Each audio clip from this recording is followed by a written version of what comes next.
Live is here at the Pro Bowl, and we're glad to be here. Ryan's dancing. You're also getting that trail mix out of your teeth that you're just. I'm trying to. You've had 96 bags of trail mix today. It's because I bored eat, okay? And I'm trying. Are you saying we're boring? I had oranges first, and I ate like four of those, the cuties. Yeah, thank you. And then I Love was those cuties. eating those other. You know what? Start the show. Ryan Clark, Mina Kimes, Dan Orlovsky. Meals. Later on, you're going to see Dan participate in precision passing here. And, Much harder this year. You don't want Just to so miss that. everyone's clear. Much Setting harder this year. expectations. Let's talk about the Super Bowl, though. I'm Super scared. Bowl 59. The practices are underway for both the Chiefs and the Eagles. We're going to start in Kansas City. You see the Chiefs getting ready, the final push on their quest for a three-peat. Andy Reid and Patrick Mahomes spoke to the media today. Well, I think first of all, it's preparation before you get there. You've got to, you got to make sure that you have everything going. You know your juices are going to be flowing. So you've got to make sure you get in there and prep, and so you're not thinking about things while your juices are going, as much as you're just going out and playing. There's been games where we started fast and we have lulls, but you have to be able to deal with adversity, and whenever you have those moments, just being able to respond. And so we've played a lot of good teams in the Super Bowls, a lot of good defenses, and we've done a good job of kind of figuring out. But if we can start fast, obviously it would help out and make it to where we don't have to necessarily have a fourth quarter comeback every time. But however you find a way to win, you find a way to get a win. Michelle Steele is in Kansas City. She joins us now. And Michelle, this is the only time this week that we'll hear from the Chiefs. What stuck out to you? Yeah, you know what, Laura? As you well know, I have been here periodically throughout the regular season, extending back to training camp in St. Joe's. And one thing that really struck me was just how talkative and loose the guys were today in general. I know we have some video of Chris Jones having some fun, at least during the stretching portion of practice where media was allowed to film. But I can tell you that this team's goal all along was to be in this exact position, to be on the doorstep of the first three-peat in the Super Bowl era. And you can't talk about three-peat without talking about Patrick Mahomes and how good he's been, especially in the postseason. He has won 4 straight playoff games while trailing in the fourth quarter, folks. That is clutch. That is the longest streak by a quarterback all time. Andy Reid told me that he can tell that Mahomes' intensity ramps up as the playoffs approach. His teammate, running back Kareem Hunt, told me Patrick straight up is the most competitive guy I've ever met, especially in those close games. And that, Laura, has given this Chiefs team the edge all season long. Now they're here. Yeah, even when you think he can't possibly do it this time, he does. It happens a lot. Thanks to Michelle Steele, the latest from Kansas City. And Andy Reid's resume, by the way, is unreal as we dive into that. Super Bowl 59 will be his 45th career playoff game as a head coach, which will pass Bill Belichick for the most all time. He has 301 wins in his career, one of 4 coaches ever with 300 wins, along with Don Shula, Belichick, and George Halas.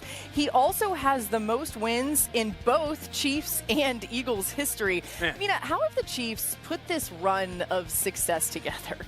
Well, let's start here. You guys saw the highlights from the championship. You remember when Patrick Mahomes sort of tried to spike the ball and it kind of flew in a different direction? Really bad spike. That's the only mistake he made. So that's number one, right? Because in a season in which Lamar Jackson and Josh Allen were the 2 best quarterbacks in football, Patrick Mahomes once again did not make mistakes when it counted in the postseason. On top of that, in addition to having Chris Jones, another all-world player on the other side of the football, he has the 2 best individual game planners of a generation, and Andy Reid on offense and Steve Spagnuolo on defense. You cannot talk about this dynasty without addressing those 2 coaches' ability to game plan for opponents. And that matters a lot because as these 2 teams go head-to-head in the Super Bowl, I think we would all agree the Eagles are the more talented football team, top to bottom. You can pick out some positions, obviously quarterback, defensive tackle, where the Chiefs are better, but the Eagles roster is superior.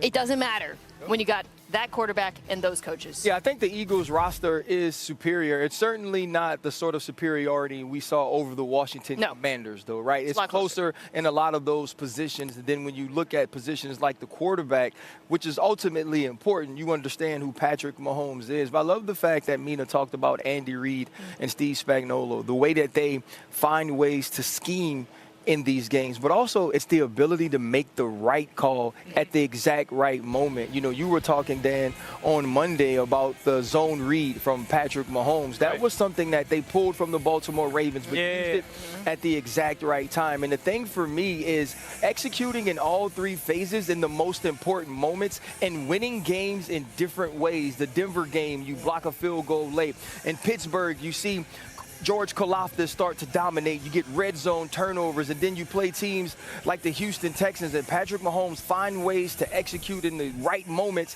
and then the offense explodes against the Buffalo Bills for 32. You never know how this team is going to beat you, but I thought Dan made such a great point early on in the week. Each phase plays every play like it could be a difference-making play, and as Mina says, that starts with the coaching. It's interesting, your point, when you think they have 5 guys in the conversation for all time. Woo. They have an all-time head coach, an all-time DC, an all-time quarterback, an all-time tight end, and an all-time D tackle. I mean, Chris Jones is one of the best big-game defensive tackles in football. That's the big picture. I think the now is, if you go back to the move they made Week 13, Week 14, it's one of those things that I guarantee if they win it, they'll look back and say, saved our season. When they moved Joe Thuney out to left tackle, that was a gutsy decision because you're taking a guy that's an all-pro at left guard and you're saying, well, we're just going to move you out to left tackle, which isn't an easy transition. Just look at the number difference. Yeah. A field goal better per game. For a team that wins single-score games more than anybody, that's huge. Sack percentage cut in half. Patrick's QBR, to me, is the big thing. Crazy. And the QBR matters to me because that factors in sack, that factors in quarterback rush yards, which I think is a benefit of having Thuney there. That move could be the one thing that finally puts them over the edge to the 3. You're absolutely right, but the fascinating thing about that move is now you're going into a game where the opponent is strongest on the inside at defensive tackle. So, this was absolutely the right move. They had to do it for the season, but I think we're going to have to look at that matchup because they have weakened the interior of their offensive line. But you also don't get to be all-time at all those positions in big games if you don't play in a ton of them. Right. And that sort of experience helps you feel so much more comfortable in these moments that we see them in year after year. Man, when they talked about that decision to move Thuney to left tackle, Andy Reid was saying it helped them that they had a little extra time, too, because they had that first-round bye, so they had even more time to build the plan. continuity, Absolutely, and you credit the whole team for that. All right, time to get to some top stories, and for that, we turn to Adam Schefter. Adam, thanks for joining us. The Eagles are dealing with a couple injuries. What are you hearing about the availability of Brandon Graham in the Super Bowl? Well, this is interesting, Laura, because the Philadelphia Eagles opened the practice window today for Brandon Graham, who tore his triceps in late November. Many people assumed he wouldn't play again this season. There was a lot of speculation about whether Aiden Hutchinson would play if the Lions made it to the Super Bowl, but all along, Brandon Graham has been planning the same. They've opened the practice window. We'll see if he can make it back, but it certainly sounds like he's got a chance to play in Super Bowl 59. We'll see if the same is true of the Eagles offensive linemen who were so hobbled in the NFC Championship game. Cam Jurgens dealing with the back injury, Landon Dickerson dealing with the knee injury that prevented him from finishing the game. Good thing the Eagles get the extra week of rest this week, and there's a bye week between the Super Bowls. Unlike some other years, that's good news for the Eagles offensive line. Meanwhile, the Eagles offensive coordinator, Kellen Moore, seems to be in demand in New Orleans with the Saints. He has emerged as if not the leading candidate to become the next head coach of the New Orleans Saints. Keep in mind, they cannot meet and talk with him again until after the Super Bowl, and I would think that they're going to do everything by the book and not do anything to risk that at all. But Kellen Moore in line possibly there. And Steve Wilks, the former 49ers defensive coordinator, former interim head coach in Carolina, has accepted the defensive coordinator job under Aaron Glenn in New York. And Aaron Glenn doesn't want to call the defense. He's planning to turn over that responsibility to Steve Wilks, so it's a nice opportunity for a guy who sat out of football last year, one of the classier guys around. Yeah. All right, we'll see him in New York. More from Adam throughout the show as well. And let's talk about Wilks. He's going to have to turn around a defense that was significantly worse last season than it was in 2023. Last year, New York ranked in the bottom half of the league in efficiency, total QBR, touchdown interception ratio, and first downs allowed per game. They ranked in the top 4 in each of those categories in 2023. Just a remarkable downturn. RC, how do you like the match of Wilks with Aaron Glenn? You heard Adam saying there, Glenn doesn't want to call the defense. How do you like that match matchup of those two guys in New York? Well, to me, they're a little different in approach, but I believe that Steve Wilks is an excellent defensive coordinator. I also know that he's a great leader of men. And although the Jets didn't focus on it like Jerry Jones did with Brian Schottenheimer, Aaron Glenn is also a first-time head coach. Yeah. So now you bring in a defensive coordinator who does have head coaching experience, not only in Arizona where he was only there for a year, but he did an amazing job as the interim head coach of the Carolina Panthers and had an opportunity to get that job. And so it's great to have someone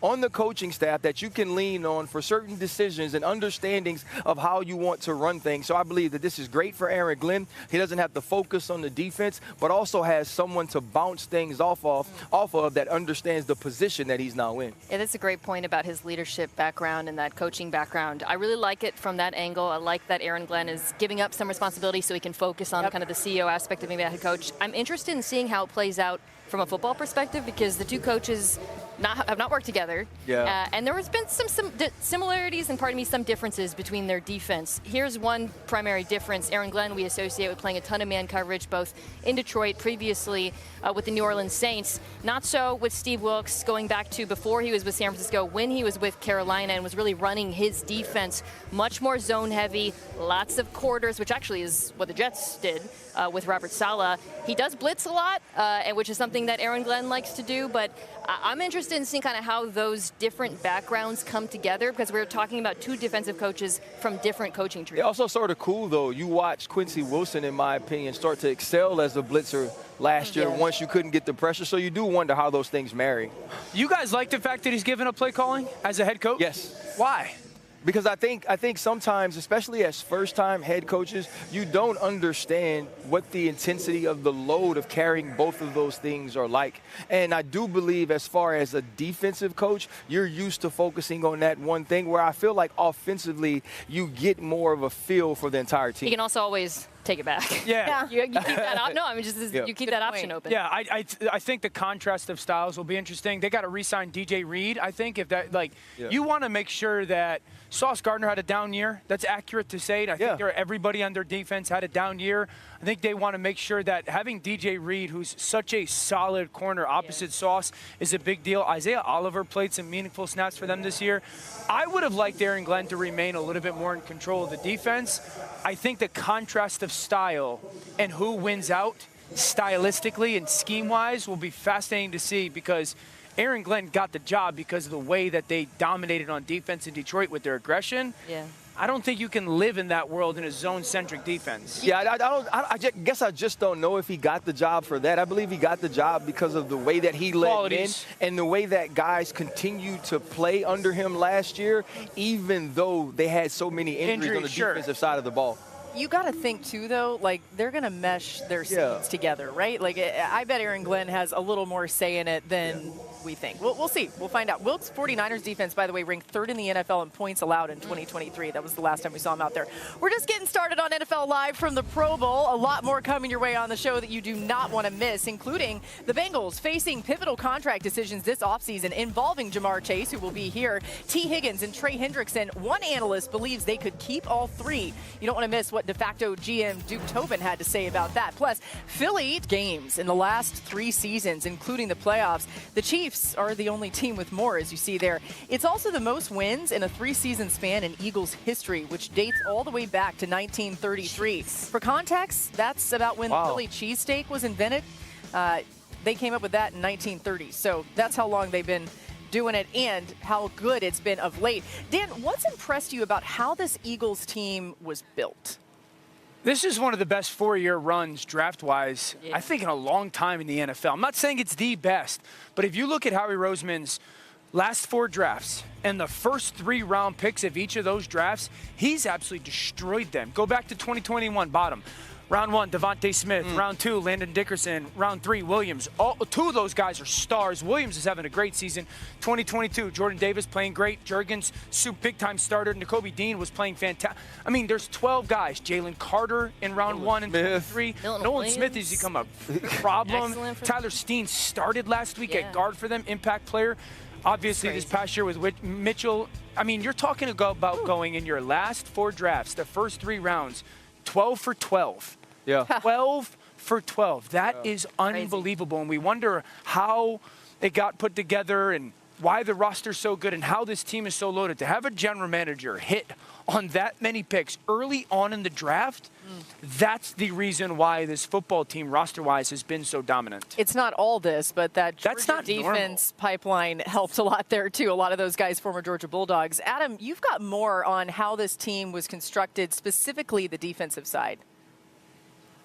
Well, Laura, if we go back to the last time the Eagles played the Chiefs in the Super Bowl and look at that defensive lineup compared to this one, there are 7 new defensive starters on the Eagles defense. That's over 2 years, and this has been a team that's been pretty good during that time. I think when you look at the difference in this defense and the new starters, Jalen and Carter and Nolan Smith Jr. up front, huge difference makers. The ones in the secondary, Cooper DeJean and Quinyon Mitchell, and of course, Zach Bond at linebacker. So those are some real differences between this Eagles defense and the last one that was unable to stop Kansas City in the Super Bowl in Arizona. This Eagles defense will be set out to do a better job than the last one did, and it's part of the reason that Howie Roseman and the rest of the Eagles have made the number of changes on the defensive side of the football that they have over the past 2 seasons. So a couple thoughts about that. First, the front office. I'm surprised they haven't been rated more. Coached more. The assistant GM, Alec Hallaby, someone I've gotten to talk to over the years. He's been with them forever. And to me, like, that seems like a no-brainer. If you're if an organization looking to get a general manager, Philly would be one of the places you would call. And one thing I've heard from him, been on panels together and such, is this is a team that doesn't draft out of desperation. They took 2 corners this year. They needed them. But I guarantee you, they would not have taken them if they were just any corner. In fact, we were marveled that both of those players, Quinyon Mitchell and Cooper DeJean, seemed to fall into their laps. They're constantly drafting for depth. They're constantly focused on the trenches. And then over time, these players develop into the stars we see today. You know, I don't want to seem like the homer, but it's what the Pittsburgh Steelers used to be. Yeah. No, you're It's totally, exactly who right. they used to be, and they got out of that. Also, what they said about drafting is totally true. It's also about development. Yeah. Like, a lot of these players, at least defensively, were on this team last year, and we weren't saying the same thing about this defense. They didn't hustle. They didn't play hard. So bringing over Vic Fangio, if you are Howie Roseman, and understanding, having that experienced leader on the defensive side of the ball and the way that you can get them to play, making those small incremental changes is saying, like, we've had a great run game, but we can make it transcendent. We can make it excellent with Saquon Barkley. Defensively, when you think about Quinyon Mitchell and then also Cooper DeJean, it would almost seem like overkill. But if you watch the tape on Cooper DeJean in Iowa, you knew that he could turn into an elite slot I remember corner. you saying that before the draft last year. And so I think it's not only understanding the players, but understanding how the players fit on your team. And I believe that's why Howie Roseman and his staff have excelled. Wouldn't you guys say, too, that making quick changes at coaching positions when things haven't worked out have benefited them, too? Like, just saying, let's... Having the guts to do it, sure. Yeah. I mean, they obviously lose Shane Steichen. They go to Brian Johnson. It doesn't work out, and they go get Kellen Moore. So having the guts to make those changes is a big deal. Will they have to do it again on offense?